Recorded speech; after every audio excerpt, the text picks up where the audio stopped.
September now here, I'm ranking all 5 of the August 2020 movies that I saw from worst to best.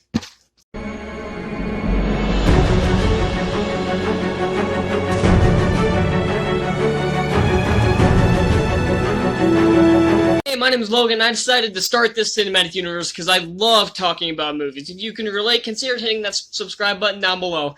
And keep this in mind that I can only rank the movies that I actually saw. So if you wanted New Mutants or the third Bill and Ted movie to be on here, I have not seen those yet because I have not had the time to go to a theater and check it out. But if some point in the future you want me to do a updated list that'll include like Bill and Ted 3 or New Mutants or some other films that I missed that I'll check out, let me know down in the comments below and I'll be sure to check that. So yeah, let's get into it. Number 5. The one and only Ivan. Jokes are pretty weak, the characters are one-dimensional, and the story dragged ass. Disney has not exactly been very impressive with their live-action films as of recent, with only a few exceptions actually being good. With bad dialogue, pretty unimpressive CGI, a message that beats you over the head, and a heaping helping of boredom. That's a recipe for disaster if I've ever saw it. Here's to hoping Disney steps up their game with Mulan coming out in a couple days. Number 4. Work It. Don't expect much from dance movies. I really don't. But I still expect it to be better than this.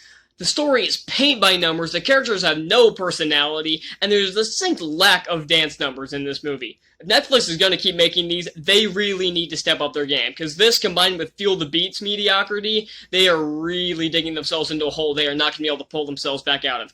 And with the upcoming Cuties movie, that no, I will not review, they are digging it even further, and they're going to hit China soon. Number 3. Magic Camp. Film definition of mediocrity. The acting is solid for the most part, and the magic tricks are actually pretty creative, and the jokes hit more often than not, but the characters still aren't very interesting, the plot is paint by numbers, and they don't really have any surprises up their sleeve, which is ironic considering this is a movie about magic tricks. Number 2. Project Power. This creative of a premise definitely should have been the number 1 pick. The acting is really good, especially out of Jamie Foxx and Joseph Gordon-Levitt, who are some of my favorite actors in Hollywood, and the special effects are okay for the most part, and the story is actually a pretty okay one. The problem is that the story being okay is not exactly enough to hold this premise, and they don't really do much creative with it. And there's also a feeling that it's trying to censor itself, despite the fact that it's rated R, as multiple times it will cut away when someone's about to get stabbed or something of the sort, and often feels like it's trying to talk down to its audience. And my number 1 movie of August 2020 is Phineas and Ferb, Candace Against the Universe. This is how a franchise should make a comeback. The jokes hit almost every time, the animation is stellar, the voice acting is phenomenal, the plot is pretty decent, and the characters are all still really likable. The only thing that dragged this down for me was Candace's character. She started out way too whiny for my liking, and she didn't really have much to complain about. But the action sequences were really fun, and the fourth wall jokes, especially one in particular that you know of if you saw my review, was brilliant. It's had some brilliant writing to it, and I am so happy that Phineas and Ferb returns this good. August has officially wrapped up, and now it's time to look forward to September, with movies like Mulan and The Devil All the Time coming out, which I will definitely be taking a look at. And I will definitely be doing another one of these if this one is received well. Let me know what you guys thought of these movies down in the comments, and which movies did you see that I did not, and give me your own ranking.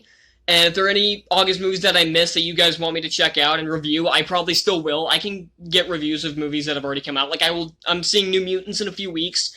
I'll probably end up watching Bill and Ted 3. I like the first 2, so I'll probably end up liking that one. So yeah, that's all I'm gonna say.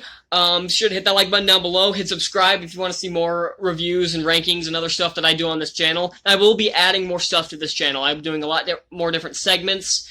And yeah, that's all I'm gonna say. And I'll see you all next time. Bye!